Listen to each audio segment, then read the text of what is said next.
but I pardon him for all the mistakes, but not that insult which he did under influence of liquor. He often consumes liquor. Still, I did not tell him about my feeling. There's no regards left for him. देखो खिमा अगला बंदा जो मर्जी करे. He is drinking. That means तुसी लोगों ने अगर किसी हर चीज़ के ऊपर तुसी खिमा कर देता, that means that is suiting you. That comes into your comfort zone. Liquor does not come into your comfort zone. इस करके तुसी खिमा नहीं कीता. खिमा दा मतलब है कि तुहानू कोई भी वड्डे तो वड्डा, छोटे तो छोटा होवे, तुहानू खिमा करना चाहिदा है. It's not कि मैं हर चीज विच कर सकी है पर मैं इस विच नहीं कर सकी.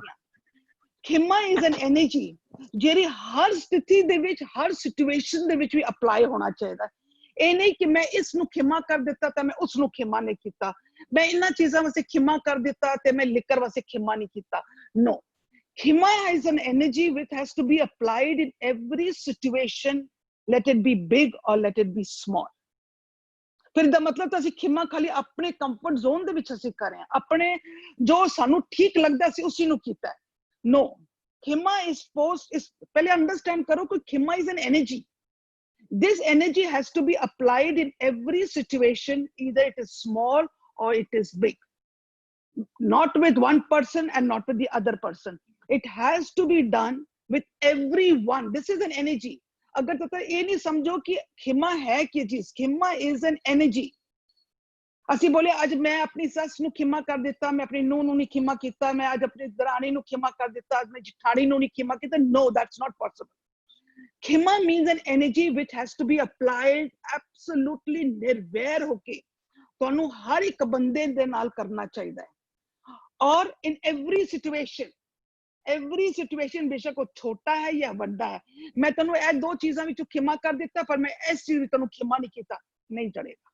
That means it is not keema. You're going according to your own comfort zone. ये जरूरी है समझना कि खिमा is an energy. Keema is what? Keema is spirituality. It is not an ideology. It is not morality. Khima is spirituality, and spirituality means that it is an energy which has to be given in every situation and to each and every one on this earth. You have to. ਤੁਸੀਂ divide and rule नहीं कर सकते हो कि मैं इसनु कीता तो उसनु नहीं कीता, मैं इन्हां चीज़ां विच कर देता तो मैं इन्हां चीज़ां विच नहीं करता. That is not khima. Khima is a very strong tool. Is a very strong tool. क्योंकि खिमा किस है? खिमा ही वाहिगुरु है. खिमा इज द वननेस. वो निर्वैर है, वो निरभव है, निरभव है. पर ਅਸੀਂ देख लो डिवाइड एंड रूल कर रहे हैं. मैं तनु खिमा कर देता, तनु खिमा नहीं कीता, मैं तेरी इन्हां चीज़ां से खिमा कर देता, तेरी इन्हां चीज़ां से खिमा नहीं कीता. This is all divide and rule is not accepted. हाँ जी जी, थैंक यू बुआ जी. ਇਹ ਮਨ ਦੀ ਉੱਚੀ ਅਵਸਥਾ ਹੈ. हाँ, गुरप्रीत सिंह जी मेरे ख्याल बलजीत कौर जी ਤੇ ਬਣਦੇ ਹਨ. गुरप्रीत जी प्लीज मैं 2 ਮਿੰਟ ਭੂਆ ਜੀ ਦਾ ਧਿਆਨ ਦਿਵਾਉਣਾ ਚਾਹਾਂਗਾ ਇਸ ਬਾਰੇ. ਹਾਂਜੀ. ਖਿਮਾ ਦਾ ਕਨਸੈਪਟ ਗੁਰਮਤ ਦੇ ਅੰਦਰ ਗੁਰੂ ਤੇਗ ਬਹਾਦਰ ਸਾਹਿਬ ਦੇ ਇੱਕ ਸ਼ਲੋਕ ਵਿੱਚ ਬੜਾ ਪਿਆਰਾ ਕਲੀਅਰ ਹੁੰਦਾ ਹੈ. ਭੈ ਕਾਹੇ ਕੋ ਦੇਤ ਨੇ ਨੈ ਬੇਵਾਂਤ ਨਿਆਨ ਕਉ ਨਾਨਕ ਸੁਖਰੇ ਮਨਾ ਗਿਆਨੀ ਦੋਹੇ ਬਖਾਨ.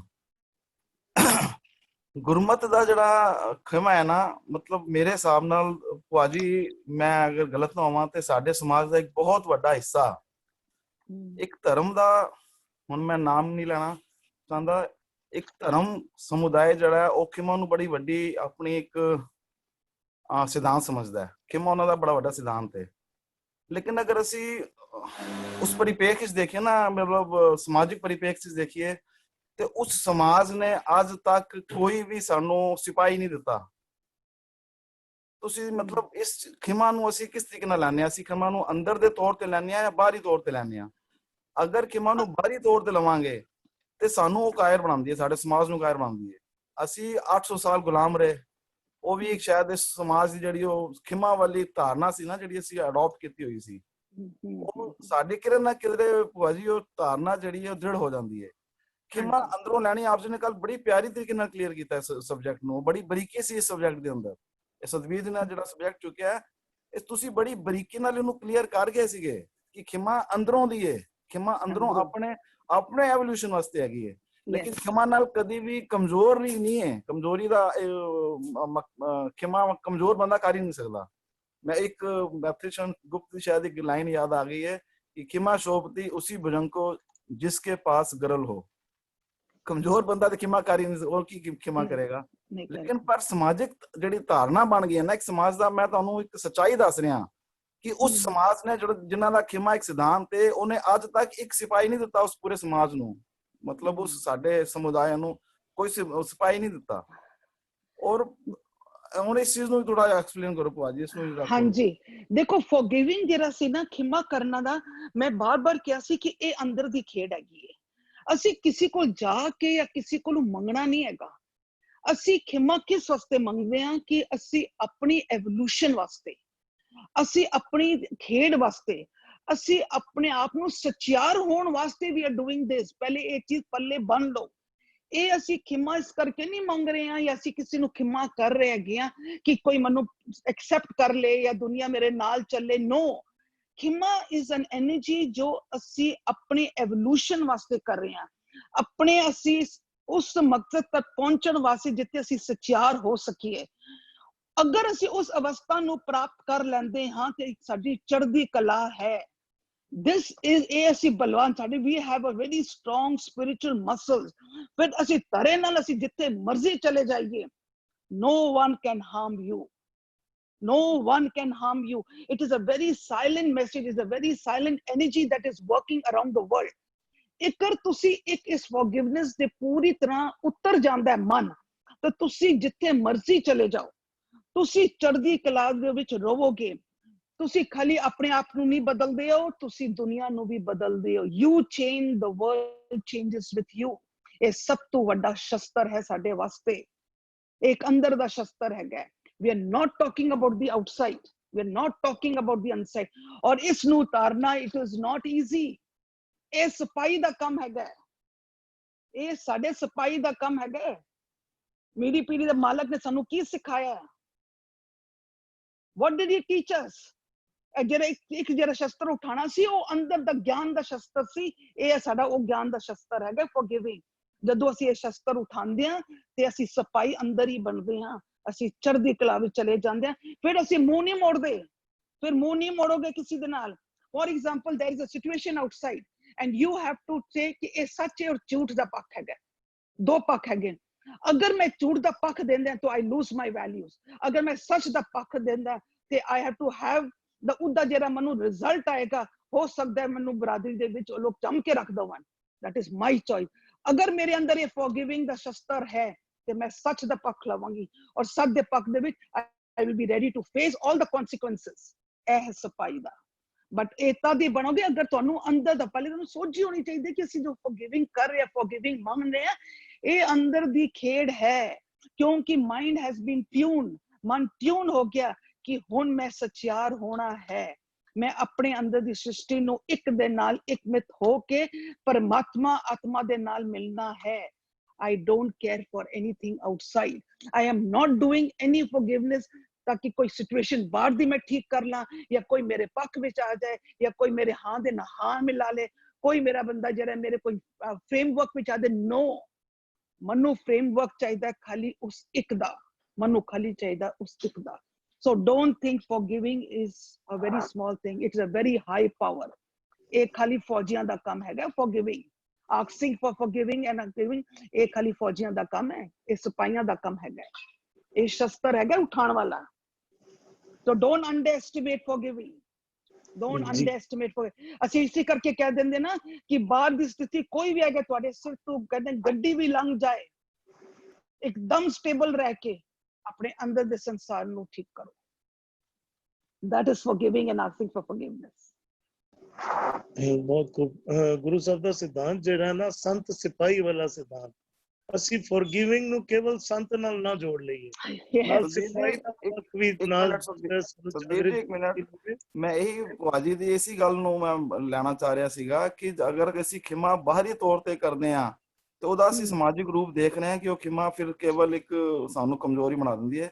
ਖਿਮਾ ਵੀ ਜਿਹੜੀ ਹੈ ਉਹ ਆਤਮਕ ਤੌਰ ਤੇ ਅੰਦਰੋਂ ਲੈਣੀ ਹੈ। ਭਾਜੀ ਨੇ ਕੱਲ ਬੜਾ ਬਰੀਕੀ ਨਾਲ ਅਸੀਂ ਸਮਝਾਇਆ ਸੀ, ਉਹੀ ਚੀਜ਼ ਦੁਬਾਰਾ ਦ੍ਰਿੜ ਕਰਨ ਵਾਸਤੇ ਮੈਂ ਪੁਆਇੰਟ ਚੁੱਕਿਆ ਸੀਗਾ।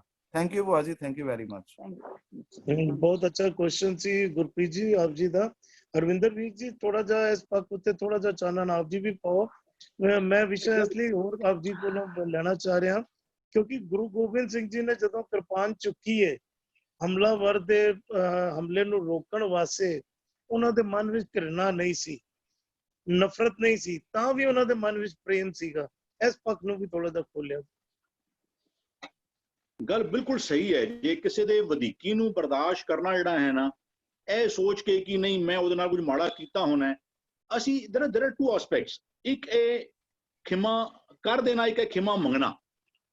ਇੱਕ ਨਾ ਕਈ ਵਾਰ ਨਾ ਇੱਕ ਸਾਡੇ ਕੋਲ ਕੋਈ ਮੰਗਤਾ ਵੀ ਆਇਆ ਨਾ, ਕਹਿੰਦਾ ਬਾਬਾ ਮੇਰੇ ਕੋ ਮਾਫ ਕਰ ਦੇ, ਉਹ ਤਾਂ I don't want to get, ਅਸੀਂ ਜਿਸ ਬੰਦੇ ਨੂੰ ਖਿਮਾ ਕਰਨੇ ਪਿਆ ਨਾ, we want to get ourselves relieved from that। ਅਸੀਂ ਉਸ ਬੰਦੇ ਦੀ ਬਹੁਤ ਚਿੰਤਾ ਫਿਕਰ, ਅਸੀਂ ਵਿਸ਼ਕਾਰ ਕੋ ਜਿਹੜੇ ਐਗਜ਼ਾਮਪਲ ਦਿੱਤੇ ਗਏ ਸਨ ਕਿ ਵੀ ਉਹ ਕਿਸੇ someone was raped by 7 ਨੌਕਰ ਵਗੈਰਾ ਜਿਹੜੇ ਹਨ, ਤੇ ਅਸੀਂ ਉਹਨੂੰ ਕੁਛ ਨਾ ਕਰੀਏ, ਅਸੀਂ ਉਹਦੀ ਵਧੀਕੀ ਨੂੰ ਸਾਡਾ ਕੀਤਾ ਹੋਇਆ ਕਰਮ ਸਮਝ ਕੇ ਉਹਨੂੰ ਛੋੜ ਦਈਏ ਉਹਨੂੰ। ਤੇ ਲੇਕਿਨ ਜਿਹੜਾ ਵਨ ਐਸਪੈਕਟ ਜਿਹੜਾ ਫਿਰ ਤੋਂ ਆਏਗਾ ਨਾ ਇੱਥੇ, ਕਿ ਅਸੀਂ ਉਹਦੀ ਜਿਹੜੀ ਸਪੇਸ ਸਾਡੇ ਮਾਈਂਡ ਵਿੱਚ, ਅਸੀਂ ਜਿਹੜਾ ਉਹਨੂੰ ਉਸ ਥਾਟ ਨੂੰ ਅਸੀਂ ਜੋ ਆਪਣੇ ਦਿਮਾਗ ਵਿੱਚ ਜਗ੍ਹਾ ਦੇ ਕੇ ਆਪਣਾ ਦਿਮਾਗ ਖਰਾਬ ਕਰ ਲਿੱਤਾ ਹੈ ਨਾ, ਸਾਡੇ ਮਨ ਵਿੱਚ ਜਿਹੜਾ ਕਨਸਟੈਂਟਲੀ ਉਹ ਵਿਚਾਰ ਚੱਲੀ ਜਾਂਦੇ ਪਏ ਨੇ, ਉਸ ਤੋਂ ਆਪਣੇ ਆਪ ਨੂੰ ਰਿਲੀਵ ਕਰ ਨਹੀਂ ਦਿੰਦਾ, ਮਾਫੀ ਨਾ ਦੇਵੇ। ਕੱਲ ਵੀ ਕਈ ਸਾਰੇ ਸਵਾਲ ਸਨ, ਮੈਨੂੰ ਮਾਫੀ ਮੰਗਣੇ ਪੈ, ਨਹੀਂ ਦਿੰਦਾ ਨਾ ਦੇਵੇ। ਮੈਂ ਮੇਰੇ ਮਨ ਤੋਂ ਤੇਰੇ ਵਾਸਤੇ ਕੋਈ ਮਲਾਲ ਕੱਢ ਕੇ ਬਾਹਰ ਸਟਿਆ, ਮੈਨੂੰ I don't want to give you place in my mind. ਤੂੰ ਨਹੀਂ ਕਰਨਾ ਚਾਹੁੰਦਾ ਨਾ ਕਰ, ਉਹ ਕਿਉਂਕਿ ਇਹਦੇ ਵਧੀਕੀ ਜੇ ਬਰਦਾਸ਼ਤ ਕਰਨ ਵਾਲੀ ਗੱਲ ਕਰਾਂਗੇ ਕਿ ਵੀ ਨਹੀਂ ਵਧੀਕੀ ਬਰਦਾਸ਼ਤ ਕਰੀ ਜਾਓ, ਤੇ ਉਹਦਾ ਤੇ ਕੋਈ ਐਂਡ ਹੈ ਹੀ ਨਹੀਂ ਕਿ ਬੰਦਾ ਕਹੇ ਕਿ ਨਹੀਂ ਫਿਰ ਮੈਨੂੰ, ਹਾਂ ਮੈਂ ਆਪਣੇ ਮਨ ਵਿੱਚ ਜਿਹੜਾ ਹੈ ਨਾ, ਉਹਦਾ ਵੀ ਉਹ ਮੈਂ ਤੇਰੇ ਕੋਲੋਂ ਮੈਂ ਤੈਨੂੰ ਖਿਮਾ ਕਰ ਦਿੱਤਾ, ਮੈਂ ਤੈਨੂੰ ਜਾ ਕੇ ਤੂੰ ਮੈਨੂੰ ਉਹਨੂੰ ਲਿਖ ਕੇ ਦੇ ਕਿ ਮੈਂ ਤੈਨੂੰ ਮਾਫ ਕਰ ਦਿੱਤਾ, ਮੇਰਾ ਉਹ ਵਾਲਾ ਜਿਹੜਾ ਨਾ ਕਿ ਆਈ ਡੋਂਟ ਬੋਦਰ ਅਬਾਊਟ, ਮੈਂ now I have from now on, ਮੈਂ ਆਪਣੇ ਦਿਮਾਗ ਵਿੱਚ ਤੈਨੂੰ ਕੋਈ ਜਗ੍ਹਾ ਦੇਣ ਨੂੰ ਤਿਆਰ ਨਹੀਂ। ਸਾਡੇ ਜੋ ਗ੍ਰਜਸ ਸਨ, ਮੈਂ ਤੈਨੂੰ ਉਸ ਪੱਖੋਂ ਮਾਫ ਕੀਤਾ, ਤੂੰ ਜਾ, ਤੂੰ ਆਪਣਾ ਦੇਖ, ਤੂੰ ਆਪਣਾ ਜ਼ਿਕਰ ਕਰਨਾ ਚਾਹੁੰਦਾ, ਮੈਂ ਹੁਣ ਮੇਰੇ I will not give any place, ਮੈਂ ਉਸ ਥ੍ਰੈਸ਼ ਨੂੰ ਆਪਣੇ ਦਿਮਾਗ ਵਿੱਚ ਜਗ੍ਹਾ ਹੁਣ ਨਹੀਂ ਦੇਣਾ ਚਾਹੁੰਦਾ। ਬਾਕੀ ਇਹ ਤਾਂ ਡੈਫੀਨਿਟਲੀ ਇਹ ਮਤਲਬ ਨਹੀਂ ਕਰ ਸਕਦੇ ਕਿ ਕਿਸੇ ਦੇ ਵਧੀਕੀ ਨੂੰ ਬਰਦਾਸ਼ਤ ਕਰੀ ਜਾਈਏ ਇਸ ਪੱਖੋਂ ਕਿ ਨਹੀਂ ਮੈਂ ਉਹਦੇ ਨਾਲ ਕਦੀ ਵਧੀਕੀ ਕੀਤੀ ਹੋਣੀ ਹੈ। ਤੇ ਬਾਕੀ ਹੋਰ ਦੇਖੋ ਗੁਰਬਾਣੀ ਜੋ ਕਿਤਨਾ ਜਾਂ ਕਹਿ ਲਓ ਵੀ ਇਹ ਵਿਚਾਰਾਂ ਤੋਂ ਕਿਤਨੇ ਵੱਖ-ਵੱਖ ਪੱਖ ਨਿਕਲ ਕੇ ਵੀ ਆਉਂਦੇ, ਸਾਡੀ ਕਹਿੰਦੇ ਬਾਦੀ ਬਿੰਸ ਹੈ ਖੋਜੀ ਉਪਜੈ, ਕਿਤਨੇ ਵੱਖ-ਵੱਖ ਪਰਸਪੈਕਟਿਵਸ। ਅਸੀਂ ਇੱਕ ਗੱਲ ਲਿੱਤੀ, ਫਿਰ ਕਿਸੇ ਦੇ ਦਿਮਾਗ ਵਿੱਚ ਕੋਈ ਗੱਲ ਆਈ, ਕਿਤਨੇ ਵੱਖ-ਵੱਖ ਇਹਦੇ ਪਰਸਪੈਕਟਿਵ ਤੋਂ ਜਦ ਅਸੀਂ ਵਿਚਾਰ ਕਰਨੇ ਪਿਆ, ਕਿਉਂਕਿ ਜੀਵਨ ਹੈ ਹੀ ਐਸਾ, ਉਹਨੂੰ ਵੱਖ-ਵੱਖ ਜਦ ਤੱਕ ਕੋਈ ਗੱਲ ਕਰ ਦਈਏ ਨਾ, ਉਹਦੇ ਨਾਲ ਵੀ ਹੋਰ ਜਿਹੜੇ 4-5 ਪਰਸਪੈਕਟਿਵ ਜੁੜ ਜਾਣਗੇ, ਸਾਨੂੰ ਉਹ ਵੀ ਨਾਲ ਜੋੜਨੇ ਹੀ ਪੈਣਗੇ ਤਾਂ ਕਿ ਸਾਨੂੰ ਟੋਟਲ ਕਲੈਰਿਟੀ ਮਿਲੇ। ਹਾਂਜੀ ਵੀਰ, ਵੈਰੀ ਵੈਲ ਐਕਸਪਲੇਨਡ ਵੀਰ ਜੀ, ਥੈਂਕ ਯੂ ਆਪ ਜੀ ਦਾ। ਬਿਲਕੁਲ, ਜਿੱਥੇ ਸਾਨੂੰ ਵਧੀਕੀ ਦਾ ਵੀ ਜ਼ਿਕਰ ਆ ਰਿਹਾ ਹੈ, ਅੰਮ੍ਰਿਤ ਜੀ ਨੇ ਵਧੀਕੀ ਦਾ ਜ਼ਿਕਰ ਕੀਤਾ ਕਿ ਕਿਸੇ ਨੇ ਮੇਰੇ ਨਾਲ ਵਧੀਕੀ ਕੀਤੀ ਹੈ ਤੇ ਮੈਂ ਉਹਨੂੰ ਖਿਮਾ ਕਰ ਦਿੱਤਾ, ਪਰ ਮੈਂ ਇੱਕ ਵਧੀਕੀ ਉਹਨੇ ਐਸੀ ਕੀਤੀ ਹੈ ਮੈਂ ਖਿਮਾ ਨਹੀਂ ਕਰ ਪਾ ਰਿਹਾ। ਅਸੀਂ ਧਿਆਨ ਰੱਖੀਏ ਵਧੀਕੀ ਔਰ ਖਿਮਾ ਦਾ, ਅਸੀਂ ਇਸ ਪਰਸਪੈਕਟਿਵ ਵਿੱਚ ਨਾ ਲੈ ਲਈਏ ਕਿ ਕੋਈ ਸਾਡੇ ਨਾਲ ਵਧੀਕੀ ਕਰੀ ਜਾਵੇ, ਸਾਡੇ ਨਾਲ ਗਲਤ ਕਰੀ ਜਾਏ ਤੇ ਅਸੀਂ ਕਹੀ ਜਾਈਏ ਖਿਮਾ। ਅਸੀਂ ਦ੍ਰਿੜ ਹੋ ਕੇ ਉਹਦੀ ਵਧੀਕੀ ਨੂੰ ਰੋਕਣਾ ਵੀ ਹੈ। ਅਸੀਂ ਜਿਹੜਾ ਹੈ ਧਿਆਨ ਰੱਖਣ ਦੀ ਲੋੜ ਹੈ, ਇਸ ਪੱਖ ਨੂੰ ਵੀ ਧਿਆਨ ਦੇਣ ਦੀ ਲੋੜ ਹੈ। ਇਸ ਬਾਬਤ ਵੀ ਜਿਹੜਾ ਹੈ ਬਹੁਤ ਖੂਬਸੂਰਤੀ ਨਾਲ ਭੂਆ ਜੀ ਨੇ ਵੀ ਐਕਸਪਲੇਨ ਕੀਤਾ, ਹਰਵਿੰਦਰ ਵੀਰ ਜੀ ਨੇ ਵੀ ਐਕਸਪਲੇਨ ਕੀਤਾ। ਧੰਨਵਾਦ ਹੈ ਸਾਰਿਆਂ ਦਾ।